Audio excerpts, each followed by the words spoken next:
Personally ഞാൻ ഭയങ്കര animation പടങ്ങൾ കാണുന്ന, എനിക്ക് അനിമേഷനോട് ഭയങ്കര ക്രേസ് ആണ് ആക്ച്വലി. അപ്പോൾ ഒരു അനിമേഷൻ ക്യാരക്ടറിന് വേണ്ടിയിട്ട് അഭിനയിച്ച് നോക്കാൻ പറ്റി എന്നുള്ളതിൽ ഗ്രേറ്റ്ഫുൾ ആണ്.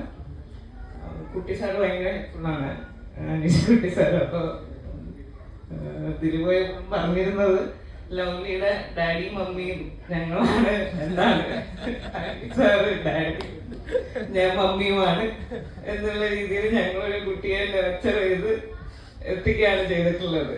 അപ്പോൾ അതിൽ അങ്ങനെ ഒരു അനിമേഷൻ ക്യാരക്ടറിന് വേണ്ടിയിട്ട് അതിന്റെ മൂവ്മെന്റ്സ് എങ്ങനെയാണ് എന്ന് നമുക്ക് ടോട്ടലി ഇൻഡെപ്തിൽ മനസ്സിലാക്കാൻ സാധിക്കുന്നത് അതിനു വേണ്ടി വർക്ക് ചെയ്യുന്നത് തന്നെയാണ്. അപ്പോൾ ആ സ്ഥിതിയിൽ ലവ്ലി എനിക്ക് ഭയങ്കര ലേണിംഗ് പ്രോസസ്സിൽ ഭയങ്കര അധികം ഹെൽപ്ഫുൾ ആയി നിന്നിട്ടുള്ള ഒരു ക്യാരക്ടറാണ്.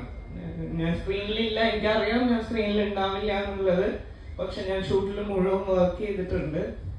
ആ വർക്ക് ചെയ്തതും ഇതിന്റെ പ്രോസസ്സ് എങ്ങനെയാണ് എന്ന് മനസ്സിലാക്കാൻ വേണ്ടിയിട്ടാണ്. അത് ഒരുപാട് ലെയേഴ്സ് ഉണ്ട് ആ പ്രോസസ്സിന്. അപ്പൊ അത് ഭയങ്കര അടുത്ത് നിന്ന് കാണാൻ പറ്റി, കുട്ടി സാറിന്റെ കൂടെ തന്നെ അതിൽ സഞ്ചരിക്കാൻ പറ്റി എന്നുള്ളതിൽ ഭയങ്കര ഗ്രേറ്റ്ഫുൾ ആണ്.